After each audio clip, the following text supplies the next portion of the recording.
الحمد لله الهادي إلى سبيل الرشاد يهدي من يشاء إلى طريق السداد ويذل من يشاء بعدله إلى طريق الغي والفساد والصلاة والسلام على رسوله الناصح الصادق الأمين أما بعد قال الله تعالى في القرآن المجيد والفرقان الحميد أعوذ بالله من الشيطان الرجيم بسم الله الرحمن الرحيم لا إكراه في الدين قد تبين الرشد من الغي صدق اللہ العظیم.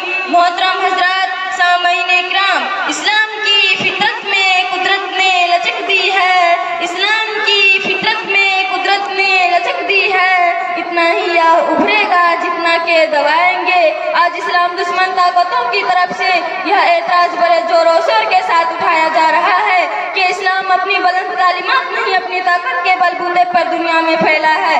اسلام کی یہ حیرت انگیز اشاعت اور دنیا کے کونے کونے میں اتنی سرعت کے ساتھ پھیل جانے کا راز یہ ہے کہ مسلمانوں نے اسلام پھیلانے کے لیے تلوار کا استعمال کیا، زور و زبردستی سے اپنا کلمہ پڑھوایا. یہ اعتراض جتنے صدومت کے ساتھ اٹھایا جا رہا ہے، حقیقت یہ ہے کہ یہ اتنا ہی بے وقت اور کمزور ہے. کوئی معمولی سمجھ رکھنے والا انسان بھی اگر اسلامی تاریخ کا مطالعہ کرے تو اسے اس کے غلط ٹھہرانے میں کوئی تعامل نہیں ہوگا. اسلامی تاریخ کا ہر کار یہ فیصلہ کرنے پر مجبور ہوگا کہ مسلمانوں پر کلمہ اسلام تلوار کے زور سے پھیلانے کا الزام غلط اور بے بنیاد ہے. اسلام دنیا میں اپنی اعلیٰ تعلیمات کی وجہ سے پھیلا ہے. اسلام کی ساتھ میں لوہے کی تلوار نہیں، اسلام کے بلند اخلاق کی تلوار تھی، جس نے وہ کام کر دکھایا جس کو بڑی سے بڑی فوج اور بڑا سے بڑا لشکر بھی انجام نہیں دے سکتا. قرآن شریف میں صاف طور سے اعلان کیا گیا ہے لا اکراہ فی الدین، دین کے معاملے میں کوئی زبردستی اور زبر نہیں ہے. قرآن نے یہ بھی واضح طور پر کہہ دیا ہے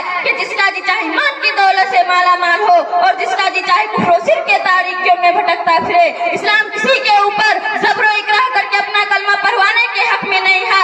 آئیے ساتھ اسلام کی ابتدائی تاریخ کا مطالعہ کرے تاکہ یہ بات کھل کر سامنے آ سکے. اسلام دنیا میں کیسے پھیلا اور اس کے ساتھ تلوار کے استعمال کا نتیجہ تھی یا اس کی بلند تعلیمات کے فیض و برکات تھے جنہوں نے ساری دنیا کو مجبور کر دیا کہ وہ اسلام کے دامن میں پناہ لے. حضرات، دنیا کفر و شرک کے اندھیروں میں بھٹک رہی تھی، انسان خدا کو بھول چکا تھا، خدا کی ہدایت سے ناواقف اور خدا کے راستے سے ہٹا ہوا تھا.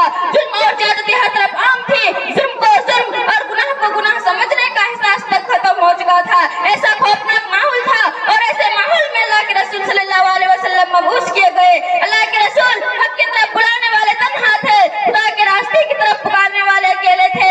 آپ کا اس وقت کوئی ساتھی نہیں تھا، گھر والے بھی نہیں، دوست و احباب بھی نہیں، عزیز و قریب بھی نہیں. ایک طرف اللہ کے رسول تھے اور دوسری طرف ساری دنیا. اللہ کے رسول کے پاس کوئی دنیاوی طاقت نہ تھی، کوئی فوج نہیں تھی، کوئی لشکر نہیں تھا، روپیہ پیسہ مال و دولت نہیں تھی. اللہ کے رسول صلی اللہ علیہ وسلم جب لوگوں کو خدا کی طرف بلایا، دین کی دعوت دی تو ساری دنیا آپ صلی اللہ علیہ وسلم کی دشمن بن گئی. آپ کے راستے میں کانٹے بچھا گئے، نماز پڑھنے میں گردن مبارک پر اونٹ کی وزن رکھی گئی، دوستوں نے منہ پھیر لیا، رشتہ داروں نے ناتا توڑ لے، اپنے پرائے ہو گئے، گھر والے غیرت برتنے لگے، ہر طرف آپ کی آواز کو دبایا گیا، آپ کو دین کی دعوت سے روکا گیا، اسلام کو مٹانے کی کوشش کی گئی. جس نے اس پکار پر لبیک کہا اسے منوا کے گلیوں میں گھسیٹا گیا، اسے مارا پیٹا گیا، سخت گرمی میں عرب کی جلتی ریت پر مٹا کر سینوں پر پتھر کی بھاری چٹان رکھی گئی. ان ساری کوششوں کے باوجود بھی جب وہ اللہ کے رسول کو دین کی دعوت سے باز نہ رکھ سکے تو انہیں گھر سے بے گھر کر دیا،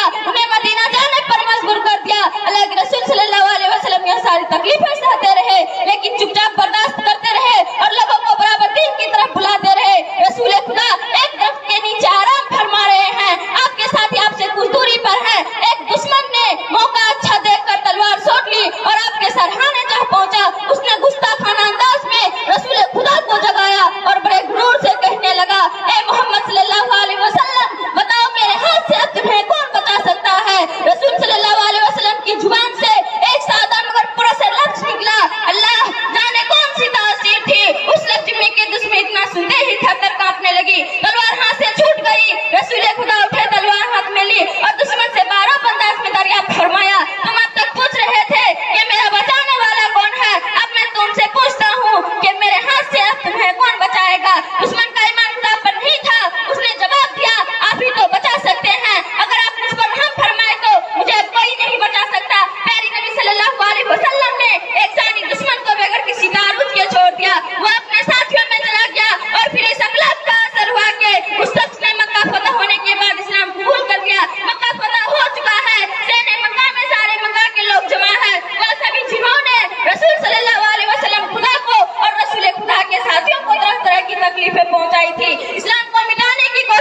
تھا, دین اسلام کو نابود کرنے کا ناپاک منصوبہ بنایا تھا, وہ ہندا بھی تھی جنہوں نے رسول صلی اللہ علیہ وسلم کے چچا حضرت حمزہ رضی اللہ عنہ کے نام کاٹ کر گلے کا ہار بنایا تھا, وہ واسی بھی آپ کے قابو میں تھا جس نے آپ کے پیارے چچا کے خون میں ہاتھ رنگے تھے. سارے دشمن آپ کے سامنے بے بس اور مسلم کی طرح کھڑے تھے.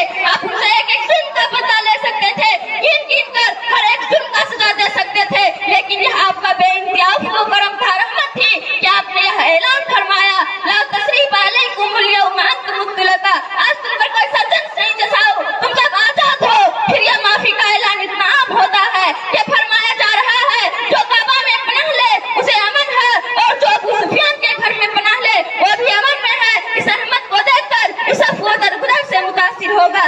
کے باشندے اسلام کے دامن میں پناہ لینے کے لیے بےتاب ہو جاتے ہیں. ابو سفیان اسلام قبول کر لیتے ہیں, وہ سجائرہ اسلام میں داخل ہو جاتے ہیں. وہ ہند کی زبان سے بے اختیاری الفاظ نکل جاتے ہیں, اے اللہ کے رسول آج سے پہلے آپ کے خیمے سے بڑھ کر کوئی خیمہ مجھے پیارا نہیں. خلیفہ وقت علی رضی اللہ عنہ بازار سے گزر رہے ہیں, ان کی نظر ایک یہودی پر پڑی جو ایک جرہ بیچ رہا تھا. حضرت علی رضی اللہ عنہ ایک لمحہ کے لیے ٹھٹک گئے, یہ ذرا خود ان کی اپنی تھی جو کچھ دن پہلے گم ہو گئی تھی. خلیفہ وقت جرہ اس یہودی سے لینی چاہیے اور بتایا کہ یہ ذرا تو ان کی اپنی ہے, اسے کہاں سے مل گئی. خلیفہ وقت نے جرہ اس یہودی سے لینی چاہیے اور بتایا کہ یہ ذرا تو ان کی اپنی ہے. خلیفہ وقت نے زبردستی جرہ چھیننے کے بجائے عدالت کا دروازہ کھٹکھٹایا اور یہودی کے خلاف مقدمہ دائر کر دیا. عدالت میں ترفیٹ کا بیان ہوا. قاضی نے حضرت علی رضی اللہ کو دعوے کی ثبوت میں گواہ لانے کو کہا. حضرت علی رضی اللہ کی طرف سے ان کے بیٹے حسن اور ان کے غلام نے گواہی دی,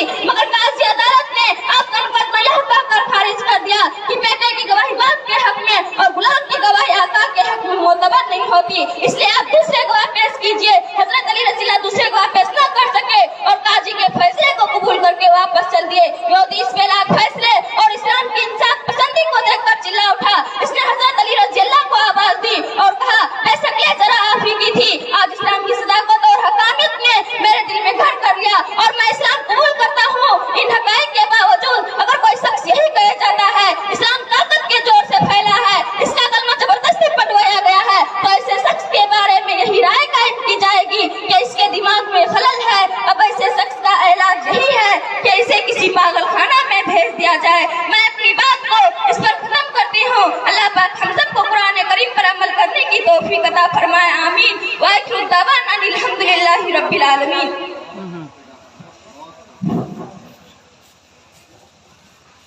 مولانا نعمت اللہ صاحب کی طرف سے